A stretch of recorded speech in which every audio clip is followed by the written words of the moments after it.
Hi, welcome back. And so today I want to talk to you about the power of storytelling on YouTube. So I think this is a very important topic because often we can struggle to just put ourselves out there. I know for me, I struggled to put myself out there at different times and struggled with telling and sharing different parts of my story. So I've shared before that I am an adoptee and I reconnected with my birth family.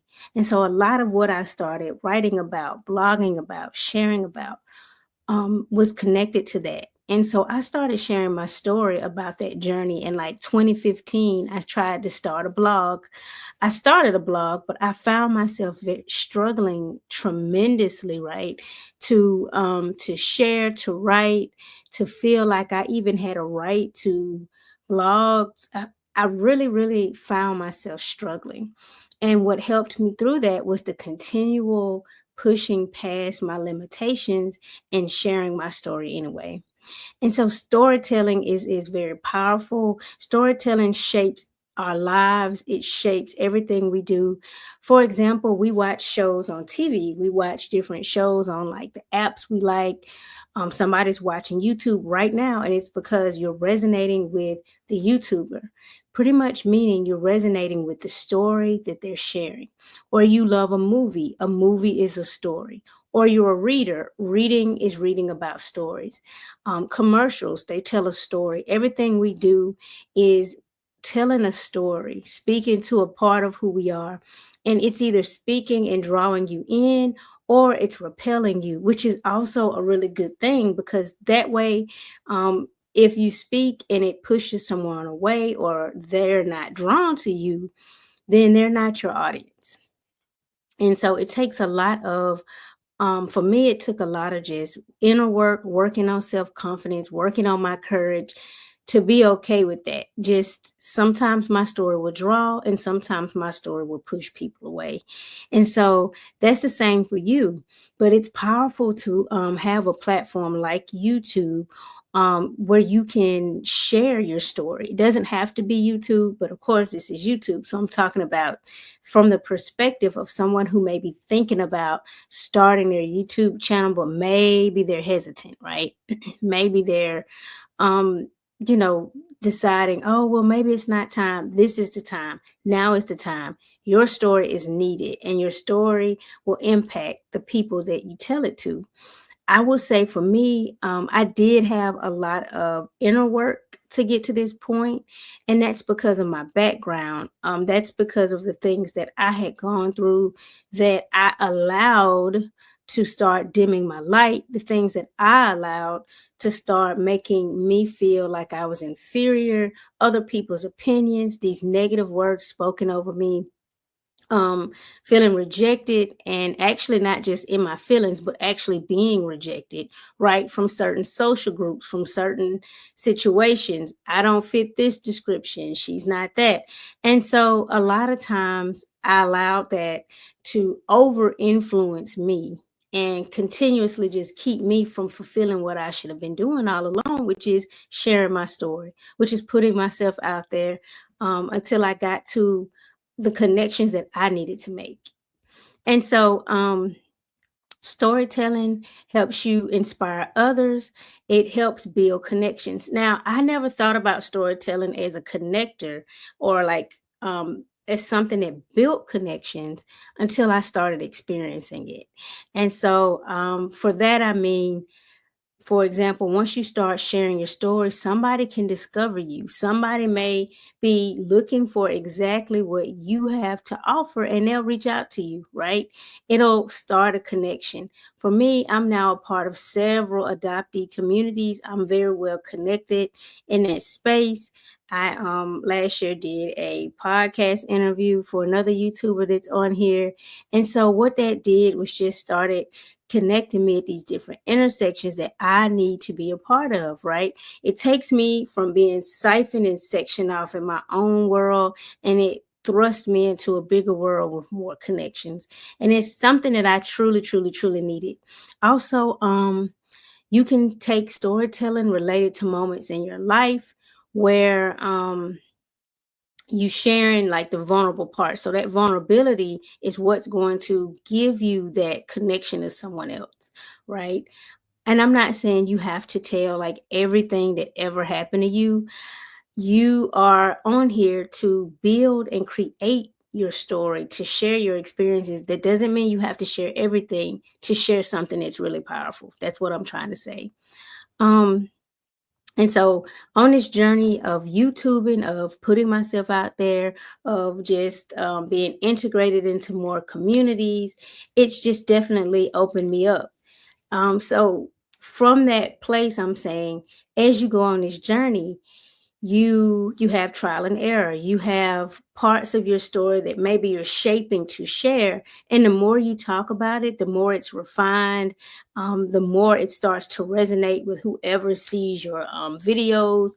And again, I'm talking about it from a platform of YouTube, but this could be blogging. People still read. It could be writing a book. It could be writing a children's series. However you're deciding to do that, I just want you to know there's power in telling your story. For me, I sat with a lot of parts of myself and I decided I had to try to decide which part of my story I was going to start with. And so I'm in a PhD program. It's women's spirituality. And so we do a lot of exploration into just who we are, ideas that shape us. And that's from that place is where I started really having to delve into who I was, extract that and start shaping it, if you will. And so that helped me to just face a lot of the things that I didn't even know was inside of me, or face a lot of the things that had been handed down to me, taught to me, some of the things that I had just inherited, right? Some of that had shaped how I started seeing myself and how I was showing up. And so from that place is where I started deciding which parts of my story that I wanted to put out there. And I just started integrating that into my writings. And then that started naturally flowing into what I'm doing now, which is sharing my story here on YouTube and encouraging you, excuse me, to share your story, and that encouraging you to know that your story is very powerful as well. And so I just want to encourage you. A large part of what I had been exploring and had always been looking for was authentic voice and sharing from an authentic place, sharing authentic, unique voice. And by that, I meant story. So by voice, I mean story. By voice, I mean sharing the parts of you that are important, that are going to help you stand out and connect. But it doesn't just help you stand out, it also helps you, like I said, find your tribe, find your group, connect to others, right? Lead the way for someone else. I think that for me, often I struggled with like sharing parts of my story because I would think nobody cares about that. Why does that matter? But I think I shared this in a previous video. If you are in the 8th grade, you can definitely give some tips to a 5th grader. That doesn't mean they're beneath you. That just means along the journey, you have gotten to this point ahead of them. And so you can reach back and you can share from parts of your story, right? That could help them do better in theirs. And so today, I'm just definitely encouraging you to connect to your story, start sharing parts of your story, decide how you want to share it, decide how you want to shape it up. For me, I love to journal. I've always journaled. Man, journaling, had I not journaled, I don't even know how I would have processed a lot of my journey of being an adoptee, of reconnecting to my birth family. Like I had to write out how I felt, what I thought. Yes, I had a therapist. I would see a therapist sometimes. And yes, I had communities, right, that I could connect to. But at 2 or 3 or 4 in the morning, there's no one to call, right?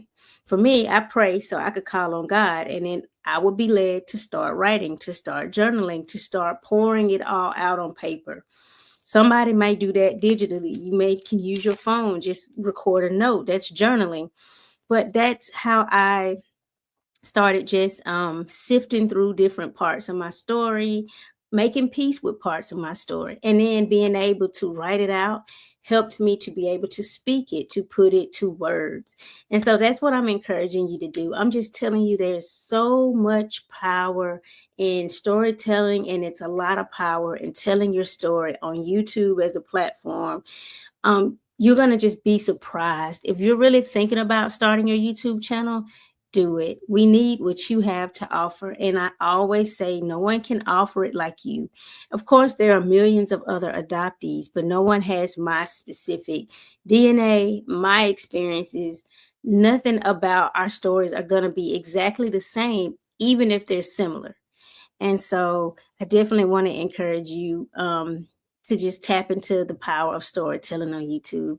And so I'm Kimberly. If you're interested, I have a journal. You can check out the link in the description. It's a 60-day journal. It has prompts, and it's called Rise, Thrive, and Flourish. And so it's just about you connecting to parts of yourself to build your self-confidence, just writing it out, drawing out whatever your thoughts are, however you journal. That's a good resource. Journaling is a great resource, whether it's my journal or whether you just use a notepad, a notebook, your phone. Some people journal through voice notes. They just talk it out. Either way, it's just really a great practice, I think, and a good one of the best healing modalities to just be one with your thoughts, get them to paper, get them recorded, do what you got to do, and just connect to your story. And so I am Kimberly Carter. I appreciate you for joining me, and I will see you on the next video. Until then, be well.